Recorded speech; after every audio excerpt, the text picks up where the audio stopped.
Hello, I'm Joe Ruggiero, and welcome to my podcast, Inspired, and the People Who Inspire Me. Well, it's an interesting story that's coming up. I've known Ames Ingham for years. I hate to admit how long it's been, but it has been a while. And she has made a transition from acting into design. And I think it's kind of interesting that she made that transition, but I can see the influence. But let's have her tell about it. Ings, welcome. Hi, Joe. Good morning. How are you? Well, I'm not sure where to start. I guess theater has always been a huge part. You were raised in England, though. No, I'm from New York City, but my mother moved to London when I was about 15. So by then I had already had the acting bug.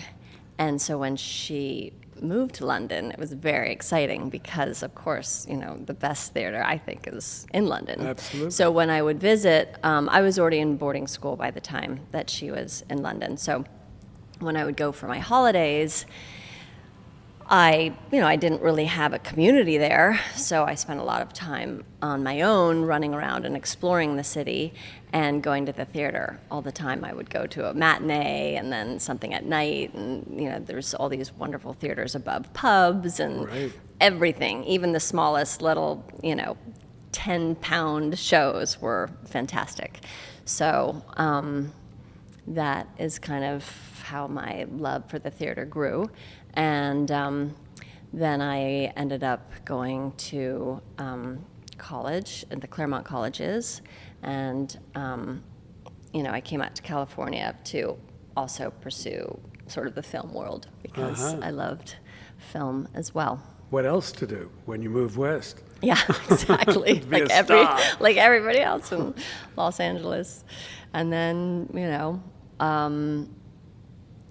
I needed a day job, and so my mother was into antiques, selling antiques, and she worked for an auction house in New York City. So then when she moved to London, she continued her pursuit of Did she work for Christie's? She didn't. She worked for a small company called PB84, which was sort of an offshoot of I think it was Sotheby's. No, I'm not quite sure, but it was called PB84. And then she just went off on her own when she was in England, and Suzanne Reinstein came to buy some things from her, and so they became friends, and they had a lot of friends in common.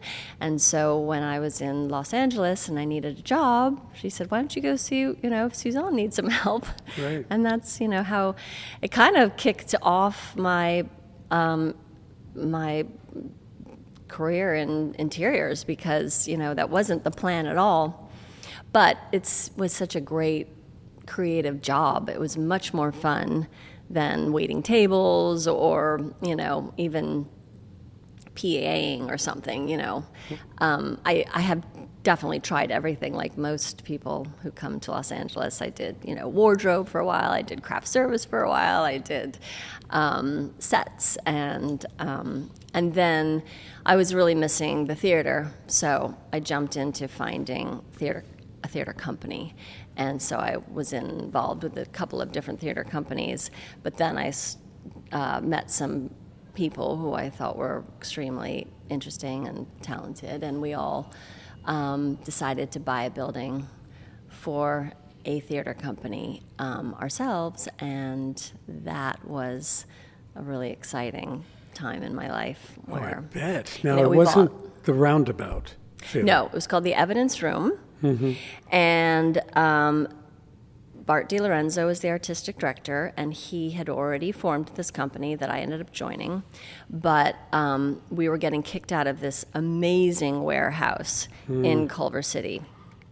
And I kept thinking, how exciting Los Angeles was, because coming from New York City or London, everything is so, constricted, and there's just sort of like ladders that you have to, go up. And in Los Angeles, everything was sort of a free-for-all, and there was so much space, and to try to take on something like that in New York would have been, really difficult and expensive, I think. So it was exciting and it was fun. So we bought an old warehouse so we wouldn't keep getting kicked out of places. And it was in a crazy part of town. It's called Westlake, but it's over near kind of MacArthur Park area, Beverly and Alvarado. But it was a beautiful old warehouse, and we renovated it ourselves. And, we created this really gorgeous space, and we started doing these, really fun, wonderful projects. And, that's how I met my first really big, fun client, who is Megan Mullally, and she was doing a show with us. And so... is she as funny in real life? Yes. Yes. Because I love her. She has an incredible sense of humor. Yeah. It's clearly not like her character on really? Will and Grace, but it's much more sort of deadpan. Wasn't she in design on Will and Grace? She played an assistant to Grace, who was an interior designer on the show. Yeah. But she always had been very interested in interior design herself. And supposedly she was thinking of going to school before she got her big break on Broadway to interior design. Anyway, so she's always been into that. So the funny sort of thing that brings it all together is that when I was running the theater and being in all the productions, I decided to open my own shop. And so I opened my own little shop on Beverly Boulevard. I remember that. It was really fun because my mother was still in Europe. So I would go to Europe and I would do my shopping there, and I would, bring stuff. And then I always think I was sort of one of the earlier people to start the craze of taking either vintage pieces or old pieces and then putting something really contemporary fabric on it.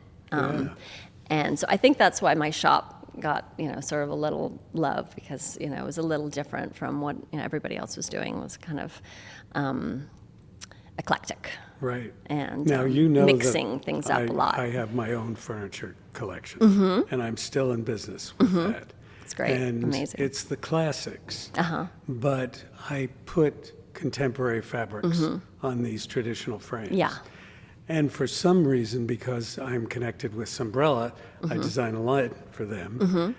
It's very big with assisted living homes. And those are popping up like crazy. Yeah. And I just want to set the record straight, because my producer keeps saying, I assume that people know these names.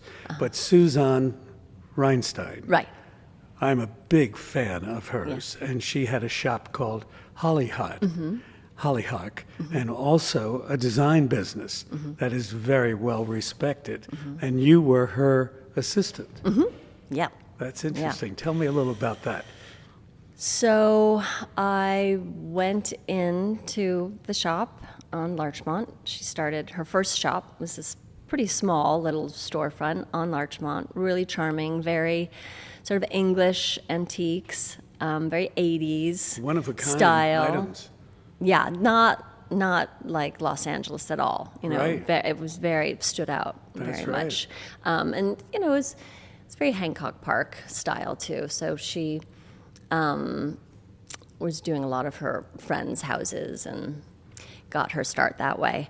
But anyway, I walked in and with the connection from my mom, and I said, do you need any help? And she said, yes, that would be great. So I started right away, and Joe Nye was the manager of the shop, and it was much more about a retail antique shop, not so much the interior design business at that time. But while I was there, the interiors, started growing. And then she got some offices down the street, and that kind of took off. And then I ended up helping more in the interior design side. Well, she carried the Witchford pottery line, which I discovered when I was doing a film for HGTV in England. And so I was delighted that she was carrying, and I added to my collection there. And then she had one-of-a-kind tin kind of chinoiserie lanterns. Yeah. I mean, every time you went in there was something that caught your eye. I think that's what made her so incredibly just popular, but also respected, is because she was always searching for those little wonderful things that nobody had yet. Right. Nobody had seen. And she was, this incredible student, really, and researcher. So, and every single thing that she bought, she had, whether she made it up or she got it from the antique dealer that she bought it from, the story behind every single thing was this incredible story. Oh, yeah. And she that was a good storyteller. And she's a great storyteller. And, as we've said before, she's, from the South, and she has such incredible charm and hosting, Yes. abilities. So she was really, really interesting and fun to work for. So then when you had your own shop, Yes. how long did that last? So I had my own shop, and that's when I started getting some good clients, because I always think that that's the best way to get started, is Yeah. to have a shop, and you Absolutely. can clearly show, everybody what your style is, and it's so much easier. I think it's, great PR and marketing and everything, and you can play with the windows and all that kind of stuff. And so Megan from the theater came in and one day, and she said, "I didn't know that this is what you did." And I said, "Yes, this is my day job," and because I would only see her at night at the theater. And she's like, "Oh my God, I love interior design too. This is so great. You should come up and help me with my house." And so that is how that all started. So 20 years ago, and I've done 5, 6 projects for her. And Did you do any been of really the fun. other cast members? no, Curious. Yeah. And what productions were you in?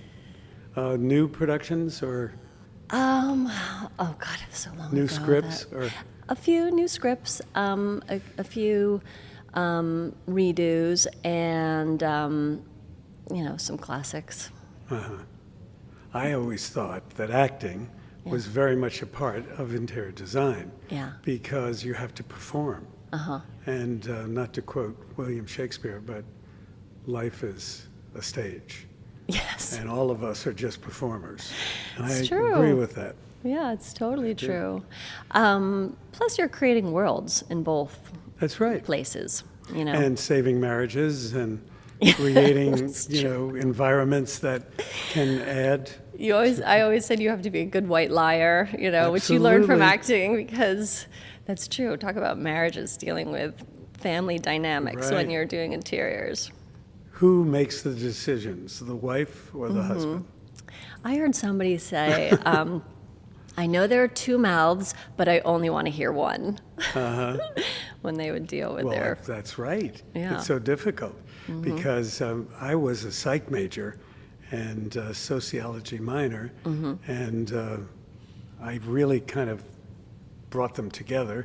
But I've found it's very, very important to have that in marketing Yeah. and Oh. also talking to people. Yeah. It's important. Yeah, I think. I don't know about what I know about the marketing side of the business, but definitely the psychology behind dealing with people and what they need and their emotions, because it's their home. It's Do their you personal. interview them first before you attack a project? Yeah, I think sure. And do you You have work to with s- showrooms that you trust on a consistent basis? Yeah. And does your mother I still ship No. antiques? No, she definitely ships furniture around the world still for some reason. We all keep moving, and she keeps, taking things here and there. I think we've had these amazing Michael Taylor wicker sofas from the 80s, super deep. Could be Jennifer Jones So and Norton Simon. I don't know. Because I think he used a lot of wicker in that installation. Really? I interviewed him, Oh, really? and I was fascinated by him because he was a tough nut. Yeah? But he helped me very much in my career. Oh, wow, that's great. Yeah. But he did the Jennifer Jones Norton Simon house in Malibu, and I think it was filled with wicker. Well, I'm sure these were from that collection then, because these were so cool, so great looking, so comfortable, but so deep that, you know, as grown-ups, you sit back at a dinner party and your little legs would go up. So that didn't work. But my mom had them in her living room in Long Island, and then she brought them, when she moved to London, she brought them to London. Then she moved to the south of France, she brought them to the south of France. Then they went to my apartment in Hollywood. Wow. And they were in Domino magazine. Wow. And then they went to my sister's in Massachusetts. Where in Massachusetts? And I think they're still there. And she keeps saying, do you want these wicker sofas back? And I was like, I do want them back, but I just don't think I can, you know, wrap my head around how ridiculous that is. Where does she live? Great Barrington. Uh-huh. She's a architect. Oh, so that's a good combination. Yeah, it's great. So about, I don't know, 7 years ago, my mother wanted to move back to the States because we were all here. And so the three of us, my mother and my sister and I, ended up collaborating together and building her and her husband their sort of retirement home in Florida, which was really, really fun. It was a great project. Near Hope Sound. Oh, gosh, that's a great spot. Yeah. So, you know, it was a little daunting to go into that. I don't think any of us had really worked together. We'd always been huge inspiration for each other and, you know, sound bites for each other. But this was the first real project that we did, and it went so well. Isn't that nice? So it was very cool, yeah. Yeah. And we all want to do more. Are they scaling back, or? My parents? Yeah. A little, yeah. Uh-huh. Yeah. But my sister and I would like to. I also, she had me hired on a job that she did back east, which was really fun. So she built the house and I did the interiors, and, you know, we'd like to do that more. Right. Well, I see a line for you to You develop do? your own fabrics and furniture. Well, you know, I have the lighting line. Uh-huh. So I started a lighting line very small when I opened the shop, because that field I felt was missing. Now, of course, it's booming, the lighting industry. Right. But at that time, I don't think it was. So I created this really cool, huge, square, just steel frame with glass and sort of showcase bulbs inside that weren't used as much 20 years ago. And I designed the first one for a house in Malibu because it was, you know, 2-story, a foyer, and we needed something that was contemporary, but, you know, also kind of classic. So that kind of started off a lighting line that I've been doing over the years, but that comes and goes. Is that manufactured here or in China? No, it's all handmade here. Yeah, I have a that's welder here that, you know, welds everything, and then I take it to, you know, the plater, and then I take it to the wiring, the wonderful Munder & Sons. Do you know them? Uh-huh, yes. Yeah. Well, you know, it's interesting now with the tariffs because all my product is made in the USA. Great. So it really is Yeah. a shot in the arm for my manufacturers. Yeah. Because for years, the folks from abroad were coming in and doing it much cheaper, and now they can't. Yeah. So I'm thrilled with Yeah. that. Yeah. So what's the next step?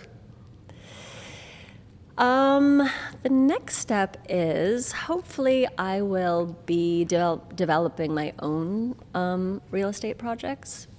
I like to do lots of different things. I think that's also part of being an actor, you know, just having lots of different hats. You know, I Right. used to love producing and, you know, doing set design, and I did a lot of costume throughout my life. And so leaving that and going into interiors, it's exciting for me to do lots of different things. So I do the interiors. I also work for a developer who builds new homes, and so I work and just, doing the complete envelope of a house before the interiors go in. Then I do the lighting, and then I finally bought my first house to flip myself. Oh, so good I'm for excited to you. do that. Yeah, I'm starting that. The plans are down at the city right now. Yeah. So that'll be interesting, and I'd like to do more of that.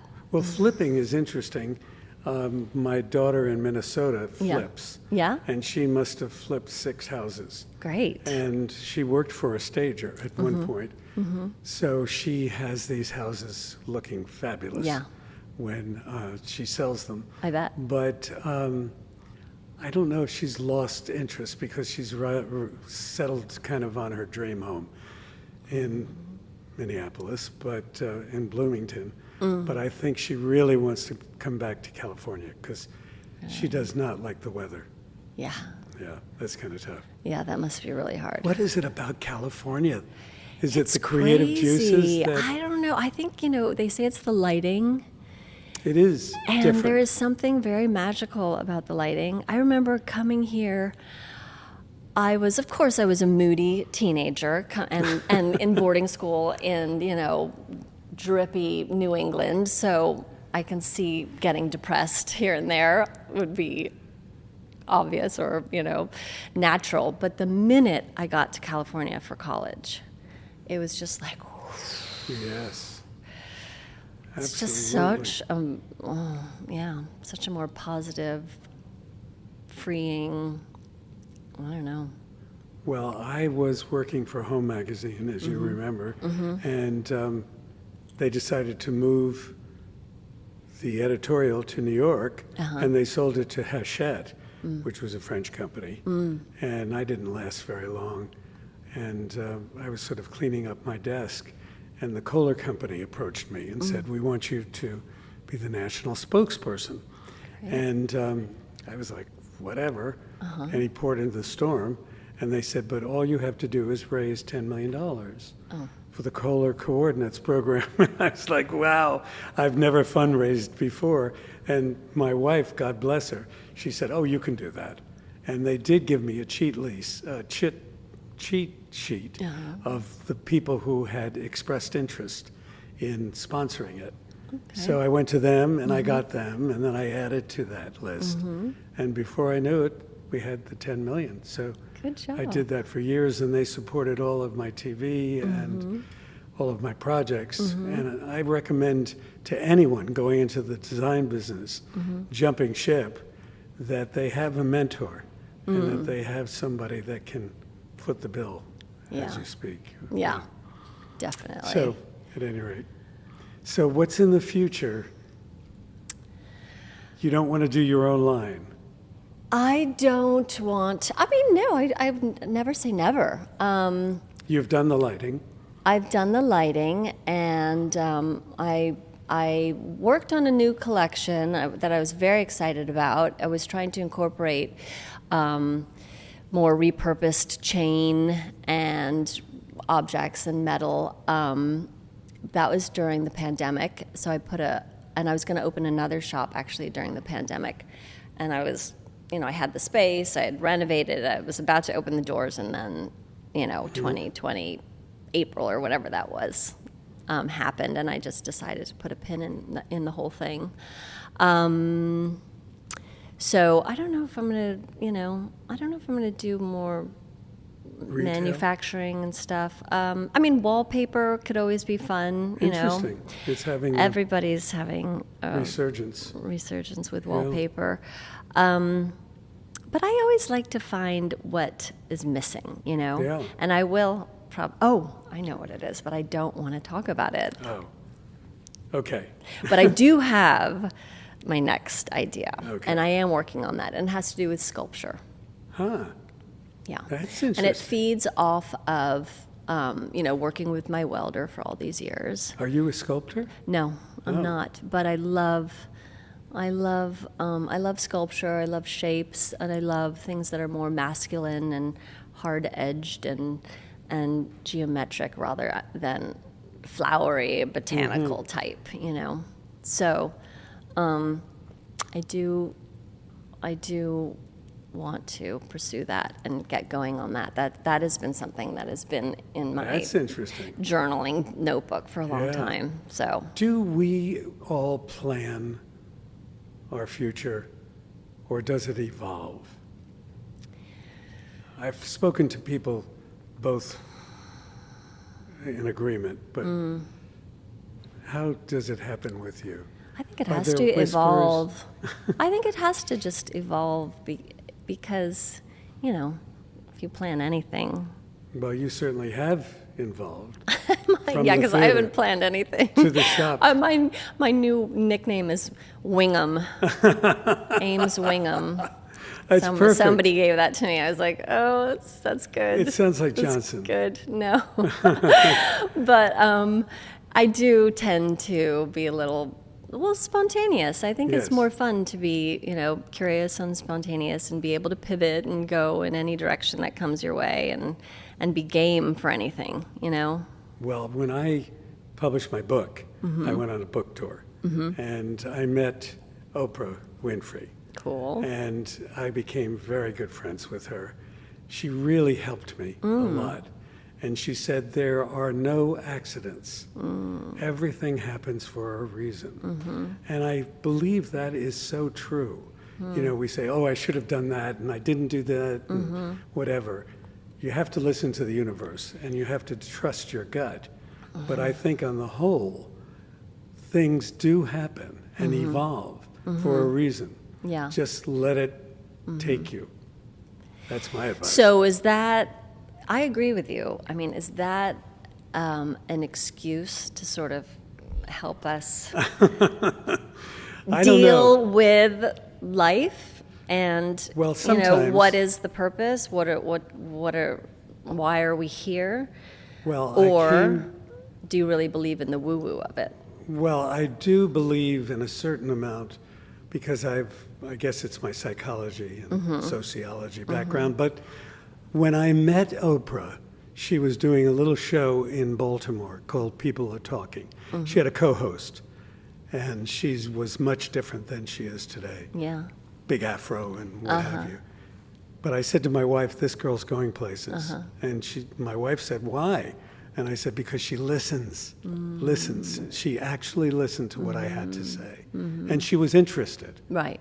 And I think she's a vehicle for truth. And I don't know how she got this intellect, but she did. And she runs her own business. She signs every check. She knows exactly what's happening. Yeah. And I give her a lot of credit, but Yeah. I guess maybe that's the woo-woo that's happening. I don't know. Yeah. I don't like to sound like Shirley MacLaine, but I do believe that there are several lives that happen. And I don't know how to verbalize Several lives in one life? Yeah. Or do you believe in reincarnation? that. I believe in reincarnation.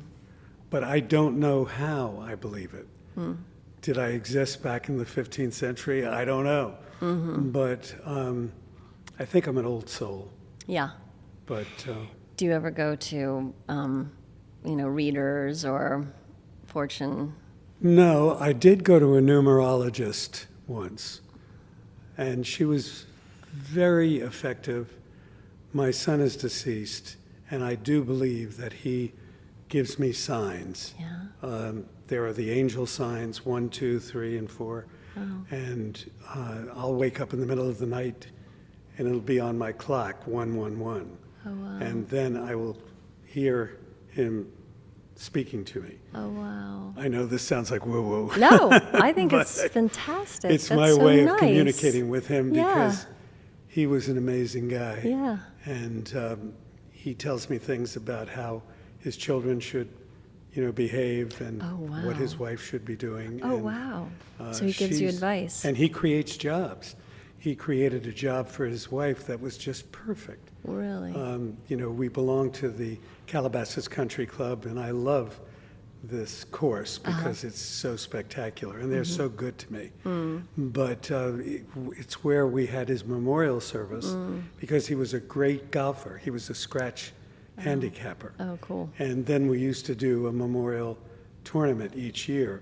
But now my daughter-in-law works for the PGA, and she has a fairly significant job there. So I think he created it for her. Oh, cool. And That's she very believes cool. it too. Yeah, that's amazing. It is. I love that. Do you speak to the deceased, or No. maybe a good idea? Maybe I should. No, I don't. But I definitely believe in, energy and the universe, and believing in listening to your instinct and having, having things happen for a reason. Well, Yeah. you're not called Wing It for any reason, are you? Did you close your shop? Yes. Oh, you Yeah. did? Yeah. So you didn't like retail, or? I found it hard with raising children. You have two boys. I have two boys, and as I said before, I love to do lots of different things. So, my first shop was the recession was happening, and it was sort of like, do I change storefronts? It would be a good time to get a nicer or a bigger storefront because everybody was closing and moving, and there's a lot of shifting going on. Or do I focus on my children and just interiors and the lighting? And You're a that's, single and that's mom. what I did. You're a single mom. No, I was married at the time. Oh, I felt like a lot of burden.